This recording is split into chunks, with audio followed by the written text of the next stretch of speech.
What's up, gents? What's up, the Golden Ring Club? So, boy, y'all know what this is.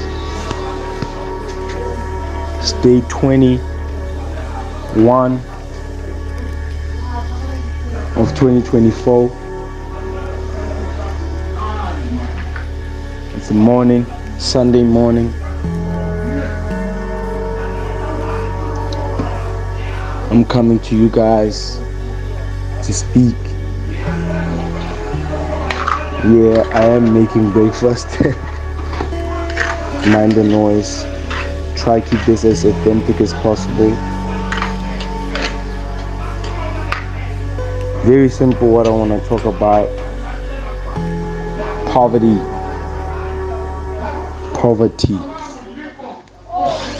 In Zulu they say inhlupeko. In Setswana, go shotlhega. No. Go shotlhega, it means suffering. Poverty is... What is poverty? Mind the phone call. Yeah.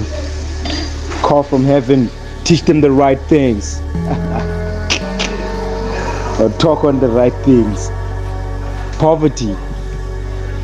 Yeah.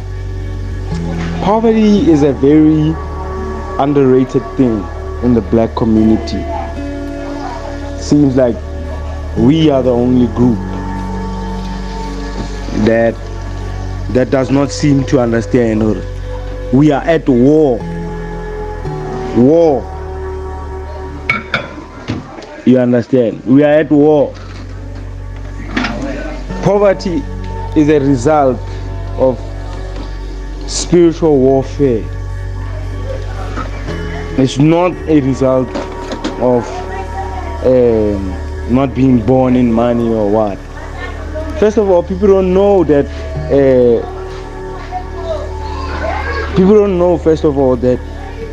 we represent something called bloodline. Bloodline is such a underrated topic. Before we can even talk about the poverty, we have to first deal with the bloodline. Yeah?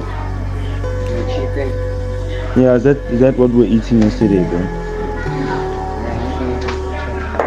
Yeah, I check in there. Right? That's the first thing, bro. As black people, we're not educated to believe or to at least take pride and honor to our bloodline. Because why? You don't even know like your bloodline, where it comes from and where it's going. And then you come to realize that you are conditioned. You know what I mean? You are conditioned.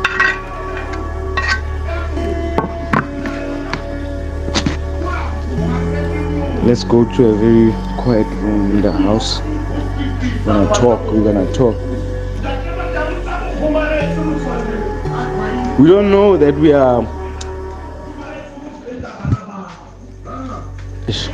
I'm looking for a room I can talk. We don't know that our bloodline is not... Our bloodline is not advancing, especially in the black communities. That is why we are able to share the same like poverty trends. E.g., in South Africa they say like January, like the first month of the new year, they normalize poverty. It's almost like we have to cuddle with poverty. Now, if you go to some family in KZN in January, they're also eating cabbage, pap with cabbage. You go to some family in Joburg, you go to some family in Mpumalanga also. You know what I mean? It's almost like if your family is not eating cabbage, you guys are safe, and it's a norm now. Very, very, very, very, very, very scary times we are living in, whereby our leaders don't understand godliness, they don't understand bloodline, they don't understand leadership, they don't even know that they are contributing to the mass slavery, to poverty. Now let's get to poverty, because at least we've covered the basis of bloodline. Do research on bloodline. You'll find out that you carry the same habits that your great father had. I don't even know if I said that right. You are here asking yourself, like, why do I struggle with let's just say something very simple. Why don't I like running? You don't know that. No, this thing, you take it from your bloodline. Those people before, they never used to like running. They were lazy. So as a result, they were never healthy. They couldn't run. They couldn't exercise. That is why when you plan on running, you fight, Mtwan. My brother, you fight. You fight just for a simple thing like jogging, running. You fight. Your first week feels like assessment. I've conquered. I've conquered. The second week, you give up already on your second week. Why? Why is that? Because your bloodline. You don't know that your bloodline is depreciating you. Now, Africans call bloodline ancestors, and we kind of confuse ancestors with God. We say we're doing for the ancestors, and obviously God is the opposite of ancestors. God is God. Ancestors were once human, just like you and I. Now, something that I truly understand personally is that we need to acknowledge them. To understand, we need to acknowledge, the tombstones. The tombstone. Okay, this is who. Yeah, I am. You introduce yourself to them. I think that is normal, because even white people do it. Even Indians, I think we all do that.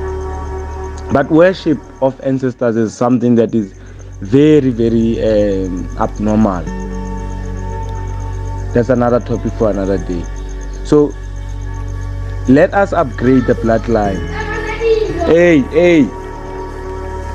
Let us upgrade the bloodline. Let us upgrade the bloodline, because it is very, very important to upgrade the bloodline. What does Mac mean by this?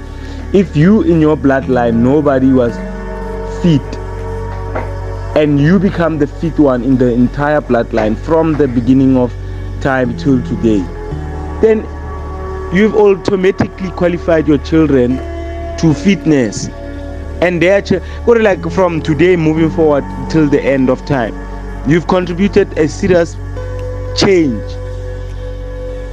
like one that we are fighting, called poverty. Our ancestors lived in poverty, gents.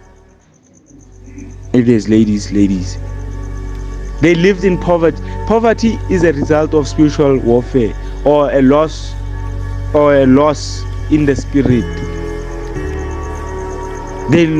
Our ancestors lost connection, they lost divinity, they lost godliness, they lost hyper connection. They lost it.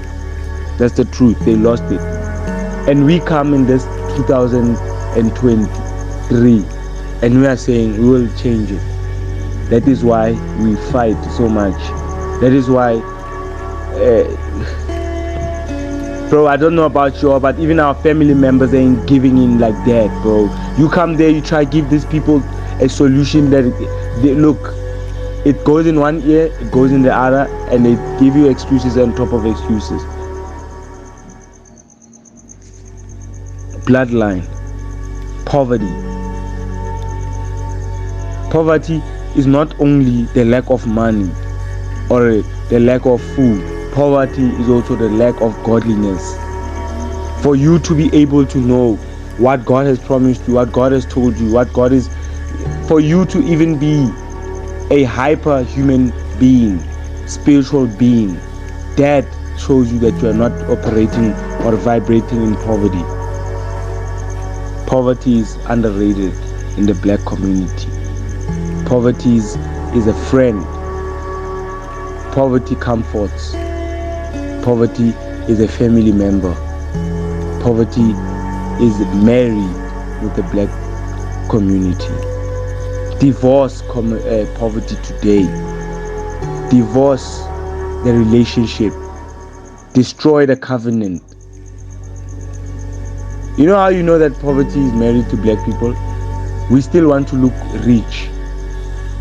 We still fail to do internal skills, internal gifts. You know very well, dog. People keep on saying, "Oh, dog, when I see you, dog, I laugh," but you still fail to go and do your comedy. You want to go and run inside of a university and go and do something that is completely opposite of who you are. Some of us even get to a point where our families put us in that situation, and it's like a life and death situation.